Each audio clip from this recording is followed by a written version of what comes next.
YouTube, we're here with the Spitfire Mark, whatever that thing is, 1.2 meter by Horizon Hobby e-flite product. We've got our DX18. You could use any DSMX, DSM2 compliant radio. I like this. This is Gen 1, not a Gen 2. I don't need women talking to me to tell me things. I've already got enough of that in my life. So what we have here is all the parts laid out. We've got the wing over here. We've got a battery. Notice it's got an XT60 on it. These things come equipped with EC3 connectors. The small ones come with EC2s. That's a Horizon Hobby thing. Some other products come that way. I have a female XT60 to male EC3. And yes, technically this would be a female EC3 because it's got a socket. And then this would be a male, but nobody calls them that because they go by the case on Hobby World, so whatever.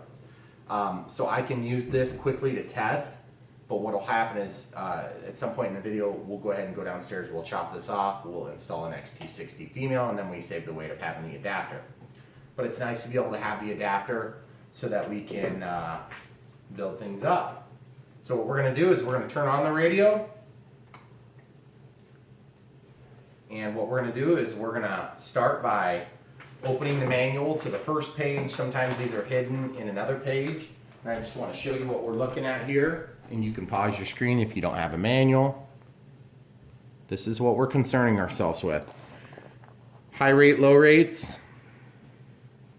You see how there's all these different measurements, okay? You can set it up like that if you really want to be super tedious. I'm going to start by making an acro model, and we're going to set the settings so that we have all this stuff set up. Obviously we need to turn on a flap mode so that we've got that there, and we need to set our flight timer for 5 minutes. We're going to turn on a throttle cut because that's important, it's safe. So what we're going to do is also it says on here the recommended battery is an 11.1 volt, also known as a 3S 2200 30C pack. This here's a 60C pack. The e-flite pack would be fine. There's nothing wrong with it. My experience is on these Warbirds, you're gonna puff the packs, so I run them on 60Cs. If you got 60Cs, you might as well use 60Cs. So first things first, get your radio. What we're gonna do is we're gonna actually go ahead and come around here, and I will stand so that you guys can see on camera. Okay, on camera. Go out of the plane you're on, system setup, yes, model select, scroll all the way down. Add new model, create. What you're going to do then is you're going to go model type, it's an airplane, data will be reset, yes, model name, and then you're going to scroll in, what are we going to call this, Spitfire.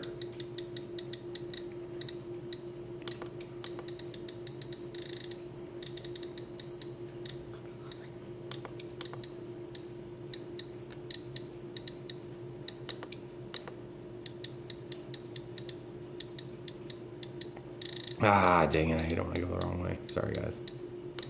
Spit.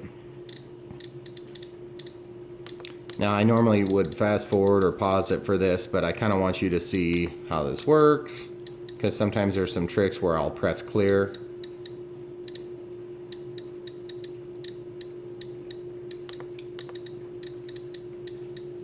Spitfire. And I'm just going to scroll over and do 1.2 meter. So I hit clear. Clear, clear. You see how every time I hit clear it changes what comes up. 1. I'm looking for the symbols now. Dang it, I went past it. It's better than having to scroll through all the stuff. Okay, 1.2. Now 1.2 meaning 1.2 meters, so we'll put an M.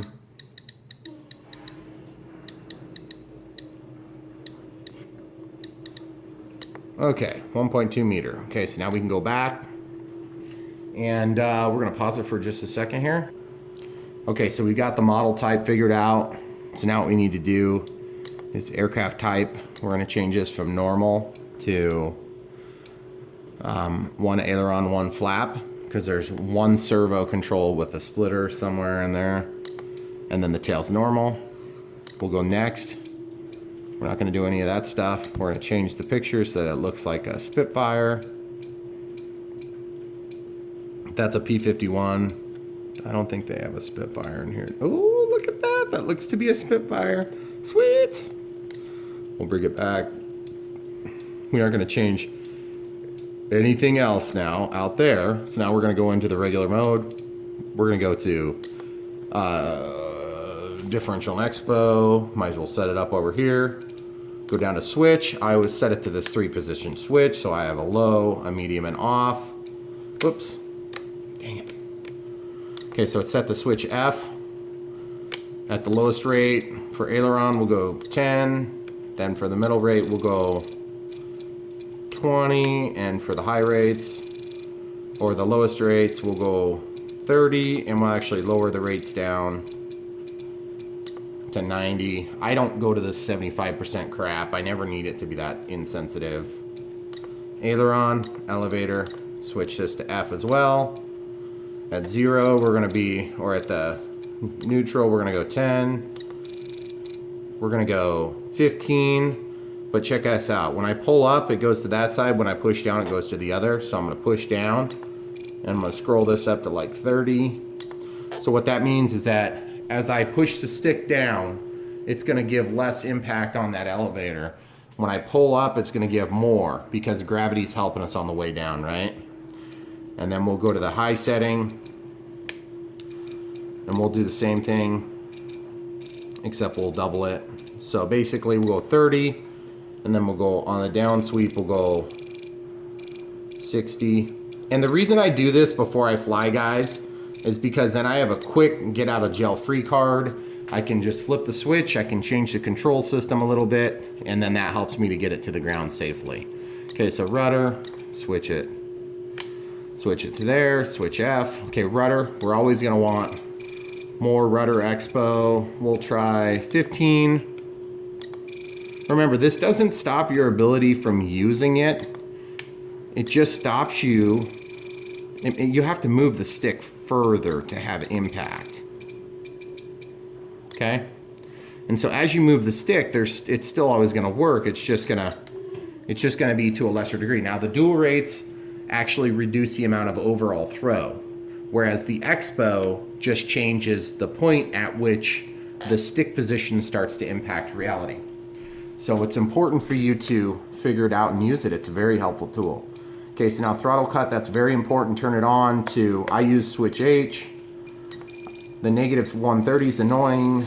You'll just set it to -100, which means it just turns off your throttle. Check your throttle. You can see over here, it says throttle, not moving. Throttle is moving. Okay, so we got that set. Flap system we have to set up, but let's do the timer first. Timer, tone vibrate. I'm gonna activate, and it's set to 5 minutes like they recommended. So now when I move the stick up, it's gonna start counting down. It's gonna keep counting down until I cut this off. Now, if this were a glider, you could make it so that it's not a one-time activated. So once you bring it back below 25, like on a helicopter or a quad, then you'll cut your power back. Because obviously in a fixed wing plane, you're gonna be applying power, you're gonna keep power on it. So 5 minutes is the flight time we got. You press clear, it clears it, okay. So now back to flap system, we're gonna turn it on. We're gonna set it to this switch. Whatever you use it all the time. Okay, so now in my manual, it doesn't talk about the settings here. That's kind of annoying. Let's see if it does later. I'm gonna flip through the pages real quick and don't see it. Oh, there we go, look at that. That's the one I thought I was gonna find, and I just looked at the wrong page. Okay, so DX18, that's me. So in the flaps, you go -100 and then +60 speed for 2 seconds. Okay, so, and they say to use switch D. I don't like switch D for that because I have to take my hands all the way up here, and I've actually bumped other switches doing that and dropped tanks on top of a building once. That was awesome. Okay, so flaps are -100 for the neutral position, meaning no flaps. And then they're at 0, meaning you have a half swing, and then you're gonna be +60 on the way down. I'm probably gonna increase that to plus more than that.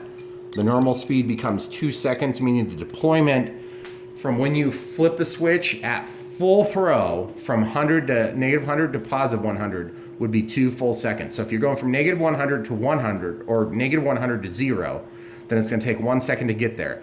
It's going to take an additional 0.6 seconds to get to the full deployment. So you're really never going to fully realize the 2 seconds. So in case you're wondering how that works, at least that's been my experience. That's the way I understand it to work. Correct me if I'm wrong. Okay, so I'm just looking at that. Everything looks right. We need to reverse the gear servo, which is a good thing to know. Okay, they don't say any elevator correction? Really?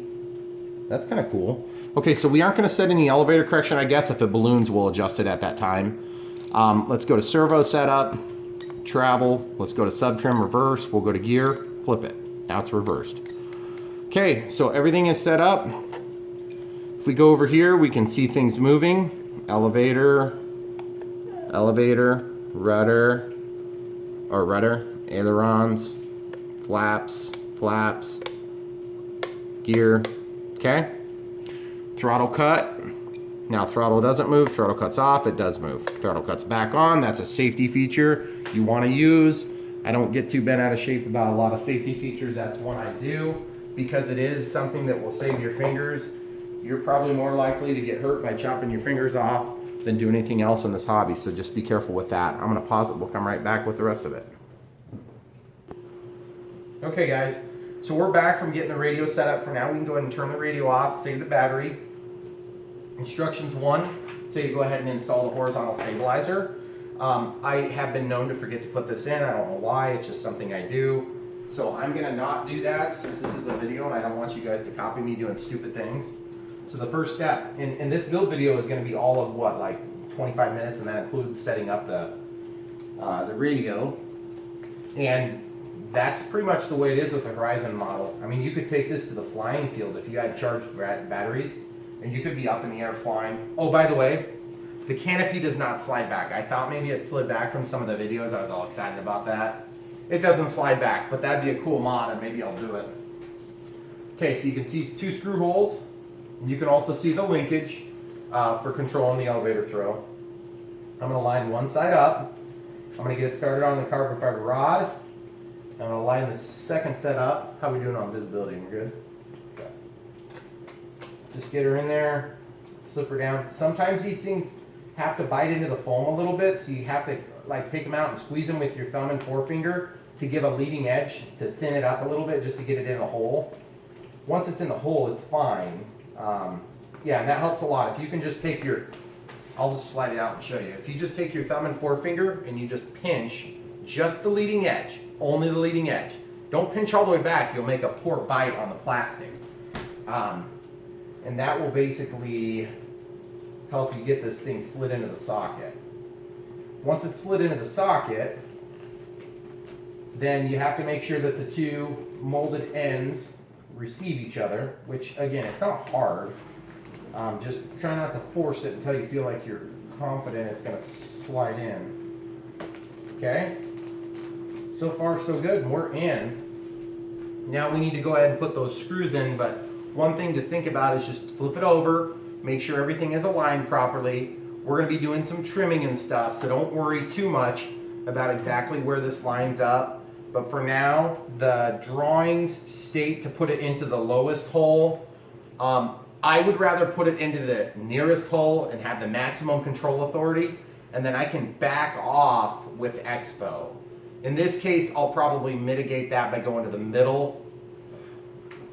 But this is a safe select plane, so why don't we just set it up to the factory default, so I'll put it in the bottom hole. I hate putting them in the bottom hole, and I'm gonna show you what I'm talking about. Per the manual's instructions, there's 3 holes on this control arm. I'm putting it in the bottom hole as they prescribed. The reason I say that because it's a safe model, I'll put it in that hole, is that this control surface is going to be controlled by more than me. It's going to also be controlled by the flight controller, which is also just an AS3X receiver. Now this one's been installed by the factory, and what I was talking about earlier is that you're going to have a hard time getting to the top of this, which is where your adjustment screw is for the landing gear. But you can still take this wing off very simply. That is before you crash and break something and then you gotta fix it. But this thing seems to survive in my experience with crashes. Okay, so the bolts you're supposed to use are in B. Not in C as in cat, Charlie. B as in boy, bravo. Okay? So now I'm just looking at the drawing and I'm seeing that there's, this is what's in the B bag. There's the spinner adapter.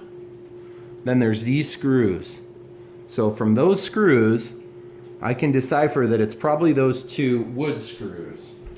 I don't know that for a fact. The drawing does appear to have wood screws. So the wood screws, which are typically going to be used for plastic as well, they're good. Those are very complex machine screws. I'm just going to put those there, but then I'm going to put something else next to it so it doesn't roll off into my trash can. Those are going to be really hard to find. So now I just got to grab myself a little screwdriver. In this case, I'm going to try a number 2. That would work in a pinch, but I'm going to get a smaller one. This actually came with one of my Chinese planes. That was a free wing plane, if I recall. And I really like it because it's got a smaller head, but it's not quite like a number 1. It's not quite like a number 1.5. It's kind of an in-between size, and it does really work nice. So I'm just going to go ahead and get that tightened in. Now remember, you're not trying to win any awards for tightness here. You know, you don't have to try to break the wing off. This is just a keeper. You know, this thing is made of foam. If something wants to rip your wing off, it's going to rip your wing off, okay? But you don't want it to fall out in flight. That would be unfortunate. There's now like 4 things holding this together. You could probably put none of these in and it would basically stay together for the first flight and you would say, hey, that's loose. So don't worry about going so crazy that it rips stuff apart. Okay. So this is plastic biting plastic, and then the plastic together pulls the foam. If you pull too tight on these, you're going to have big puckers all the way along this seam, and it's going to look like crap. That is if you can see it, but you can give it the 100-foot test. You're not going to see it from 100 foot, so who cares, right? I care, because I know about it. All right, page 2. You're supposed to install this hatch. You're actually supposed to deinstall that hatch, and then they're saying to put the wing on. The wing is pretty easy to put on, but then of course there's some things that need to be installed, meaning wiring. Okay, you'll notice that there is a tab on the front, okay? This tab, this notch, goes into the front half, and then of course this area here goes to the back. If you don't know that, you're buying this plane prematurely. You should probably go pick a simpler plane. And I'm serious about that, because like this is a sweet plane and it's got safe, but if you didn't already know that, then yeah, you're going to be in trouble when you get in the air. So hold it here, look for the pocket, make sure you get alignment, and then with your 5th hand you want to hold these wires and slide them through the hole. So one thing I've done in the past is I will sometimes just get these started, and then I'll probably be using forceps to fish them through here in a minute. Now hold the wing at the wing root, the strongest part, and then walk that in, and then gravity will pull it down. The reason I have gravity do that is just for the simple fact that you're less likely, man, that thing is beautiful, you're less likely to mar the finish. And you can see all those wires are now back into that cavity, and it's going to be a bear to get those through. So maybe I'm going to eat my words about how awesome an idea it was to put this battery hatch at the front, because that's going to preclude our ability to reach inside there. Now, I'm using this blanket here. You could use whatever you got lying around, a pillow, a couple of pillows I used downstairs, old pillows from our bed that were really nice, but just nasty. I got glue and stuff all over them now. And what we're supposed to be doing now is we're supposed to be putting, it looks like a total of 4 screws. 4. They come from the B bag, and they are machine screws that agree with one another. So I'm just going to show you our choices, and then you guys, maybe it's 5 actually. These screws are not all the same. See, these 2 are the same, and then these 3 are the same. So I'm going to look a little bit closer at the drawing. One of them is probably for the spinner, I have to imagine. They all say they're from the C hole. Looks like 1, 2, 3, 4. Well, that's very interesting to me. That tells me that I'm either missing something, or one of these is in fact different. And it looks like F is used for the spinner. Oh man, that's going to suck really bad if they shorted me a screw. because I won't be able to build the spinner. All right, pause it, time for a search. All right guys, so I just put a call into Horizon Hobby. They have expected hold times of over an hour, so I'm getting a call back from them.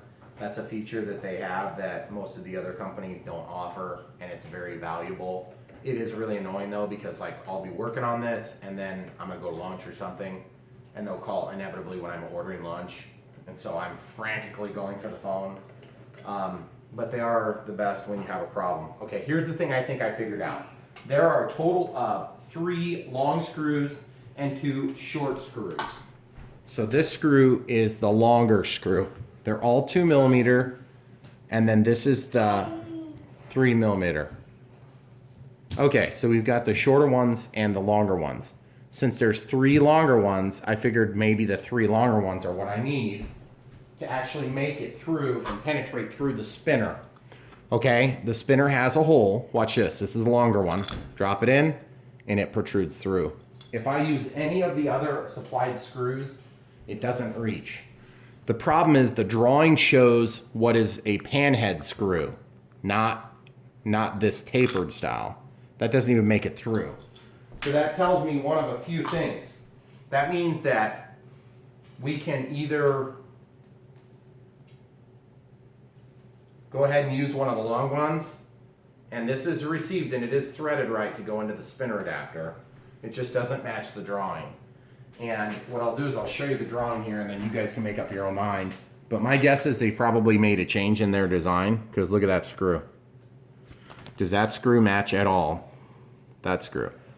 No, it doesn't. I'm thinking they changed their spinner design at some point during production, and they decided not to update the manual. That's what addendums are for, by the way, Horizon. Either way, so there's 2 longer ones and 2 shorter ones. So we're going to try the longer ones here. We're definitely going to get penetration. And then we're going to put the shorter ones here, and it feels like maybe we're not going to get penetration because it went all the way through and it stopped. So what I'm going to do is I'm going to switch and put the longer ones here, and it stops. And put the shorter one here, and it stops. That's how you can tell what spot to put the screws into. And of course, they're going into a brass bushing, so it's not like some big question mark as to whether or not they're going to hold. So we're going to go ahead and zoom in so you guys can get a shot of that. You see on this side how they're protruding up, and you see on this side how it's protruding up. That's because the wing is popped up when I lifted it to test. Okay, so now, can you see it in there? Up, up, flush and falling in, and then up. That's how you can figure that out, because you want them all to protrude up. That's the number of threads that are going to end up going into the insert. So anyway, it would have been nice if they would have just mentioned, put the long screw in the rear of the plane, or the long screw in the front of the plane and the short screws in the rear. So now that you guys have seen that, we're going to go ahead and pause. I'll get a tool to get those tight. Okay guys, so I got my Allen wrench, and I wanted to show you, if you slide it into one that you've dropped in and then you pull it at an angle, it'll pop it out. But the easier way is to use a magnet. So we got the longer one, we're going to slide it into the front. It's going to hit and it's going to stop. Short. Okay, now I'm going to get a couple of turns going on each of these just to get them to bite, so that when I flip this thing over, it doesn't actually let go of anything. But we don't want to torque them down totally yet until we actually know that our wires are out of pinch points, because those wires were in a spot where it's kind of precarious. So what we're going to do is we're going to go ahead and tighten these down a little bit, get them started. That goes into the nut zerts, the brass nut zerts in there. And I had a problem when I did my F4U Corsair 1.2 m size. I couldn't get them to line up well, and then I had the same problem with my friend Esteban has the P47 1.2 m version, and I'm not sure why, but the alignment wasn't quite perfect, and so I had to do a bunch of finagling. These ones, all but this one, have gone in without trouble. Okay, now it's started. I just had to apply a little extra pressure. So once you get them going, it's pretty straightforward stuff. Okay, so now what I'm going to do is I'm going to flip this plane over. Remember, it's loose, but it's not going to fall off, okay? That's what we want. So now I can look up into this cavity, and I can sight down in there and grab these wires. So why don't you pause and I'll grab some forceps. All right, these are forceps. hemostats. They have clips. You can clip them. They work really nice. So basically what we're doing is we're grabbing wires. We're pulling them all in to the aircraft.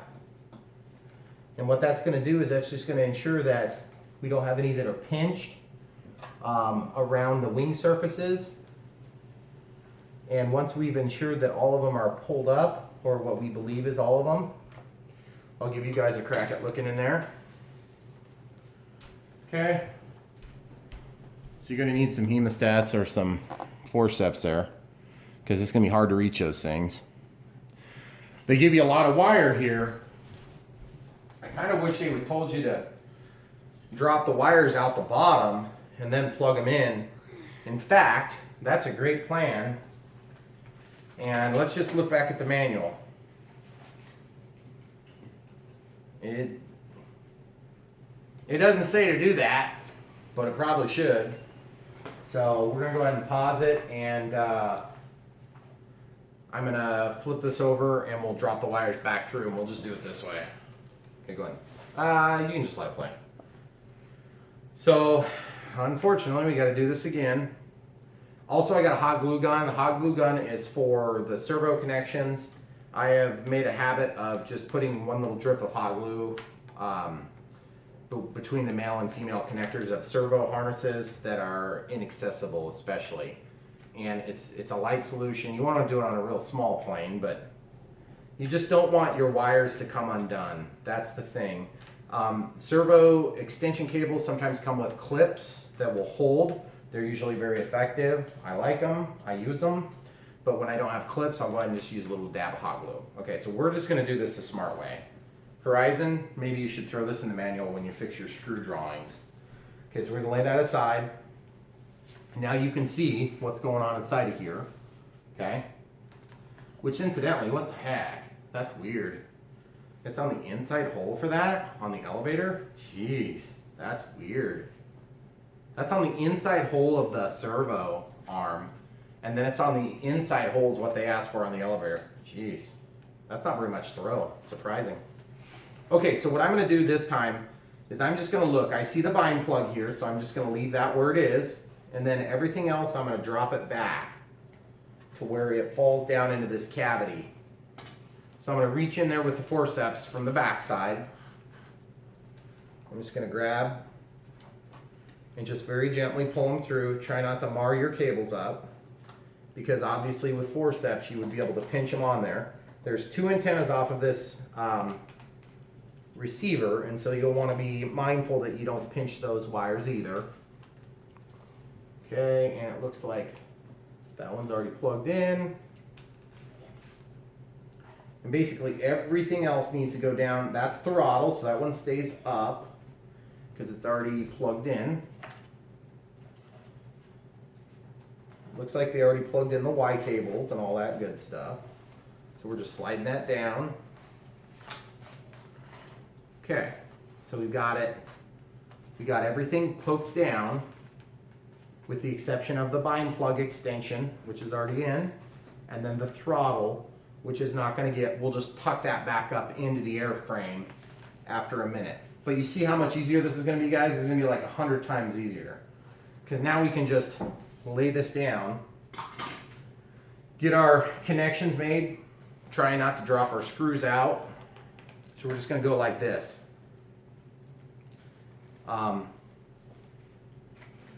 This is where having a little helper comes in kind of handy, is they can hold the wing from tipping.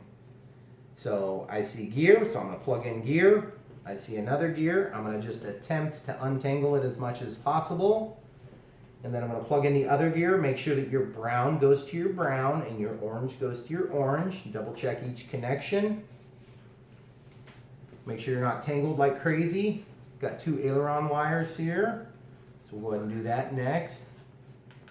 And when I say tangled like crazy, they're all going to get pushed up into this hole here in a minute. So God forbid, in the unlikely event that you're going to have to fix this, then you'll be able to more easily undo one. Okay, so I got flaps here. Flap and flap, doesn't matter which one. Plug them in. Got the flap.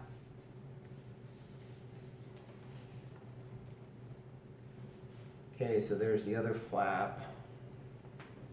And then we have aileron.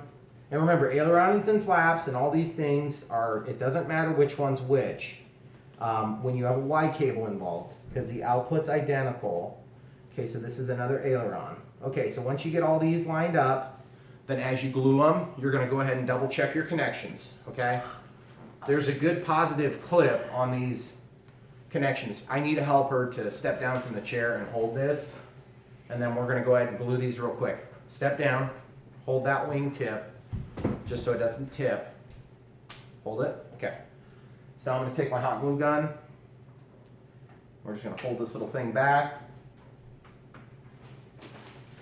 Wipe off a little excess. Okay, hold it steady.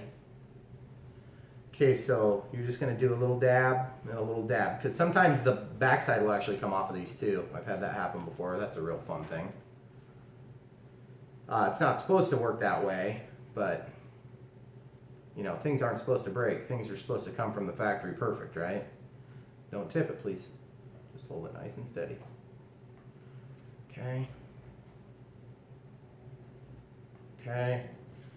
Got two more and then we should be done. Just checking the colors as I go. Checking the colors as I go. And then one more final check before we put the wing on. This is going to be a bear cat to get down to those things. Okay, so brown to brown, brown to brown, brown to brown, brown to brown, brown to brown, brown to brown. Okay, so good. Go ahead and hop up there and man the camera again, Mr. Helper. Thank you, sir. So now I'm just going to kind of twist the wing. And I'm just going to more or less force those wires into that pocket. And then I'm just going to slide them up in there, just like so. Now I'm going to walk this forward into its receiving area. I'm going to attempt to drop it down. It dropped down fine. I have no screws tightened, so I got to do this kind of funny right now. Grabbing the wires, this time I can just give a gentle tug on them to make sure that none of them are pinched in and around the wing. And then at this point I can go ahead and grab my Allen wrench and just start tightening it away. We should be able to tighten this all the way now. So why don't we go ahead and pause it, we'll come right back when they're tight. Alright guys, we're back. We got these things tightened and everything feels secure. I did notice that the back ones, I really had to work them at the end. And that's probably a good thing. It's almost like a nylock then, I'm guessing. It's a nutsert that's a nylock. So there's nylon that's inserted at the end. By the way, I learned something recently that I probably should have already known, but evidently I didn't. Don't use Loctite that comes into contact. Ooh, that decal had a little bit of air bubble in it.